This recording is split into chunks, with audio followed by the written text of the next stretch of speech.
नमस्कार मंडळी, मी माया मायाग्रेव ब्लॉगिंग चॅनलमध्ये तुमचं सगळ्यांचं स्वागत आहे. तर आज शनिवार आहे आणि आज बेत बनवलं आहे नाश्त्यामध्ये इडली सांबार. तर आता आम्ही नाश्ता करून घेतो आणि तुम्हाला दाखवते. तर मस्त गरमागरम इथे इडल्या रेडी आहे आणि सांबार पण रेडी झालेला आहे. बस ना, झालं इडली खाऊन झालं. हां. आमचा सगळ्यांचा नाश्ता झाला आहे. आता आंबे खातोय आम्ही. तर इथे हा 2 वाजताचा शूट आहे. इथे भाऊजी आले आणि महेश पण आले होते. सकाळी गेले होते, त्यांचं छोटंसं काम होतं ते करून. आणि केतूला विश करण्यासाठी त्यांनी बुके आणला होता. भाऊजीने आईस्क्रीम वगैरे आणलं होतं.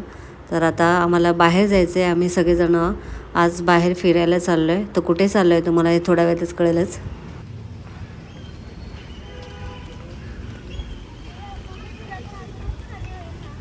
काय आलं? छान दिसतोय की तू तुला.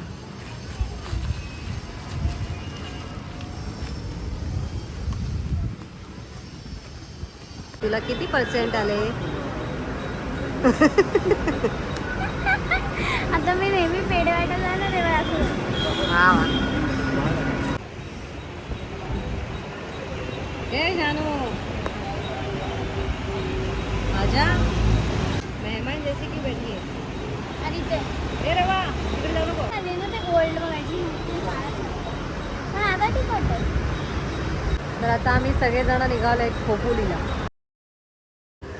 तर इथे आम्ही स्टेशनवरतीच थोडाफार टाईमपास केला, कारण आज आम्ही जरा लवकर निघालो होतो घरातून आणि गाडीला अजून अर्धा तास होता. त्यामुळे असं सगळ्यांचा आमचा टाईमपास चालू होता. स्टेशनवरती बराच वेळ उभं राहिल्यानंतर आता गाडीची वेळ झाली होती आणि आता गाडी येते म्हणून आम्ही सगळेजण उभे राहिलो. समजलं आली गाडी. वेदांत गाडी समोर आली, इकडे कुठे बघतोय देवा.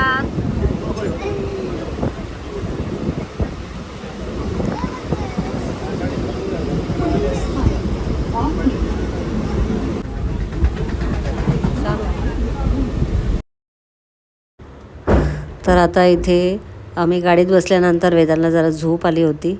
आम्ही दुपारी झोपलो वगैरे नव्हतो, त्यामुळे त्याला जरा गार वारा सुटल्यामुळे झोपला होता. माझ्या खांद्यावरती त्यांनी डोकं ठेवलं होतं.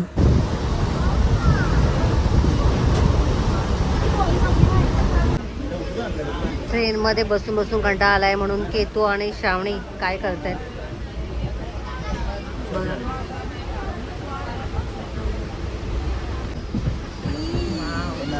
सुंदर चेहरा.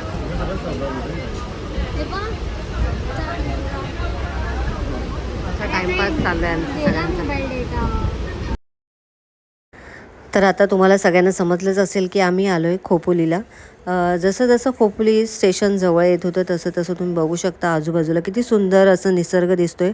आजूबाजूला खूप अशी झाडं आहेत, डोंगर आहे आणि वातावरण पण खूप थंड झालं होतं.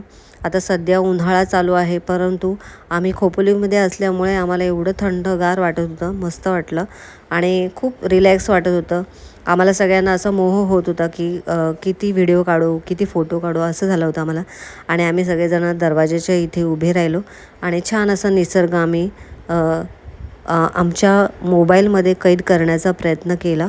तर तुम्ही बघू शकता किती सुंदर आजूबाजूला दोन्ही साईडला खूप छान अशी झाडं आहेत आणि त्यातच भर म्हणजे तुम्ही बघू शकता थोड्या वेळात सूर्यास्त पण होणार आहे आणि खूप सुंदर असं आकाशामध्ये सूर्याचं दर्शनसुद्धा आम्हाला झालं. आणि असं सगळं बघत बघत आम्ही शेवटी खोपोलीला उतरलो. आम्ही खोपोली स्टेशनला उतरलेलो आहोत.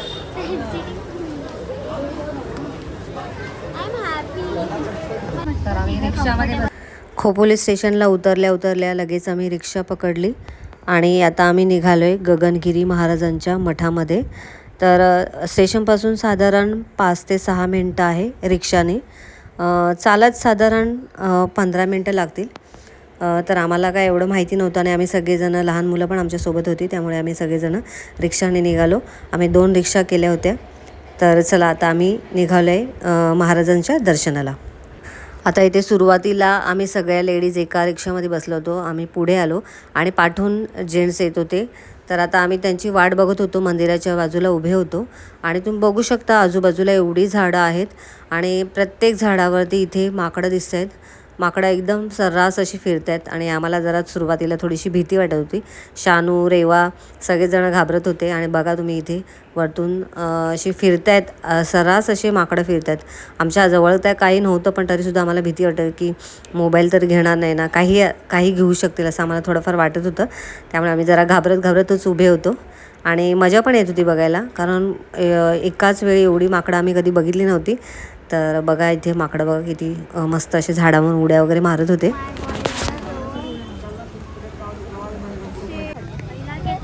क्लिप काढली तुझी. पिल्लू आहे माकडाचं.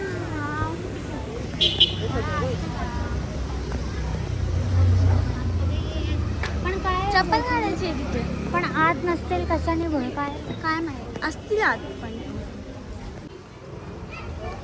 आता आम्ही सगळे मंदिराच्या परिसरामध्ये आलो आहोत आणि आम्हाला चप्पल वगैरे काढायची होती, परंतु पुरुष मंडळींचा अजून पत्ताच नव्हता. त्यामुळे मग आम्ही जरा थोडा वेळ तिथे त्यांची वाट बघितली आणि तुम्ही बघू शकता आतमध्ये प्रवेश केल्या आम्हाला एकदम सुंदर स्वच्छ असं वातावरण त्यांचं जाणवलं. खूप शांतता होती मंदिराच्या आजूबाजूलासुद्धा. तर आता आम्ही पोहोचलो आहे. आता आम्ही चपला वगैरे सगळे आल्यावरती काढणार आणि मग नंतर आम्ही मंदिराच्या आतमध्ये प्रवेश करणार आहोत. पुरुष मंडळी आल्यानंतर आम्ही सगळ्यांनी चपला काढल्या आणि चपला स्टँडवरती आमच्या चप्पल ठेवून आतमध्ये प्रवेश केला. तुम्ही बघू शकता एकदम शांतता आहे मंदिराच्या आजूबाजूच्या परिसरामध्ये.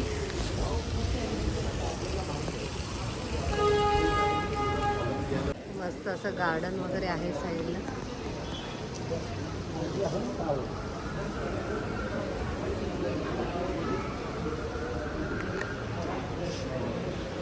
सुंदर असा परिसर आहे.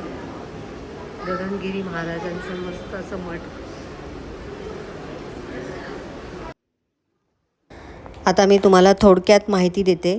गगनगिरी महाराजांचा मठ हा महाराष्ट्रातील खोपोलीजवळ रायगड जिल्ह्यामध्ये आहे आणि मुंबई पुणे मार्गावर असल्यामुळे आपण इथे सहज पोचतो. आणि गगनगिरी महाराज कोण होते, तर गगनगिरी महाराज एक महान योगी आणि संत होते. त्यांना नाथ संप्रदायाचे संत मानले जात. त्यांनी कठोर तपस्या केली होती आणि त्यांना निसर्ग, प्राणी आणि योग साधना यांचे विशेष प्रेम होते. त्यामुळे त्यांच्या मठाच्या आजूबाजूला तुम्ही बघू शकता किती सुंदर असा निसर्ग आहे. आजूबाजूला छान अशी नदी आहे आणि खूप सुंदर अशी ही नदी आहे. मला खूप म्हणजे आम्हाला सगळ्यांना तिथे त्या नदीनेच आकर्षित केलं.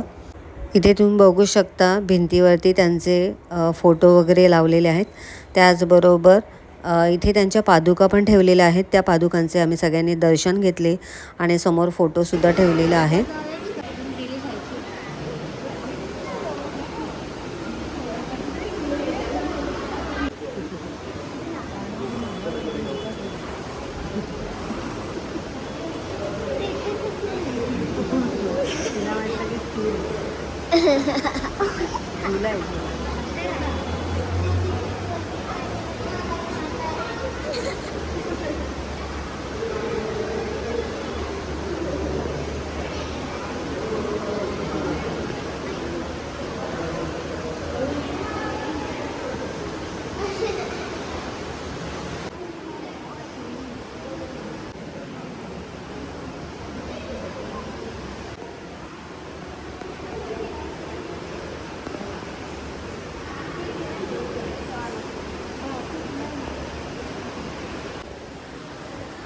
इथे महाराजांची समाधी आहे आणि मठ परिसर खूप शांत, स्वच्छ आणि निसर्गरम्य आहे. म्हणजे खूप मस्त वाटतं.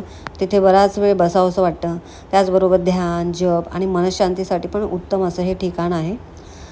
इथे भक्तांसाठी प्रसाद आणि साधी राहण्याची सोयसुद्धा काही वेळा उपलब्ध असते. आपल्याला इथे ऑनलाईन बुकिंग नाही करता येणार, परंतु त्यांचा एक नंबर आहे. तर त्या नंबरवरती आपण त्यांच्याशी संपर्क साधू शकतो.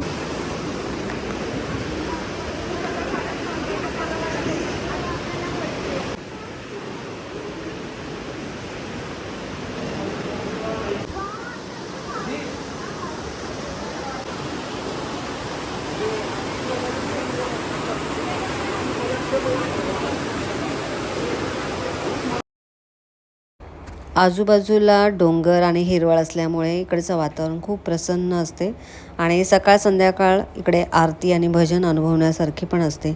परंतु आम्ही आज काय एवढा वेळ थांबणार नाही. थोडा वेळच थांबून आम्ही निघणार आहे, कारण आमचा काही मुक्काम वगैरे नाही आहे. काही लोक इथे ध्यान आणि योगासाठी खास येतात. मस्त आहे परिसर इकडचा. गगनगिरी महाराज मठ. फिरायचं कशाला राहायचं दर्शन निवांत. घ्यायचं. अच्छा, मस्त परिसर आहे आजूबाजूचा.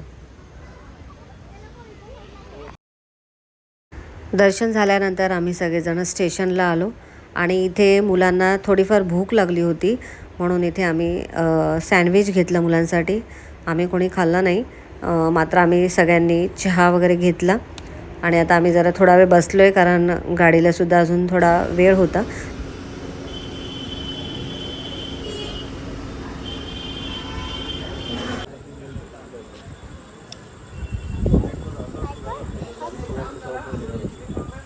काय बोलायचं, इथे किती गर्दी आहे आणि मागे फर्स्ट क्लासमध्ये सगळं खाली आहे ना. बसायला पाहिजे होतं तिकडे. आता मला पण वाटतं, पण माहिती आहे मला असं जेव्हा पण विचार करते ना की सगळे करतात तर आपण पण करूया, तेव्हा तसं काहीतरी होतं आणि मला साईन भेटते की नाही नाही करायला पाहिजे. बरोबर, चांगली साईन आहे. आजचा व्हिडिओ तुम्हाला कसा वाटला कमेंट करून नक्की सांगा. व्हिडिओ आवडला असेल तर व्हिडिओला लाईक करा, शेअर करा. चॅनलला नवीन असाल तर सबस्क्राईब करा. भेटूया नेक्स्ट व्हिडिओमध्ये. तोपर्यंत बाय बाय.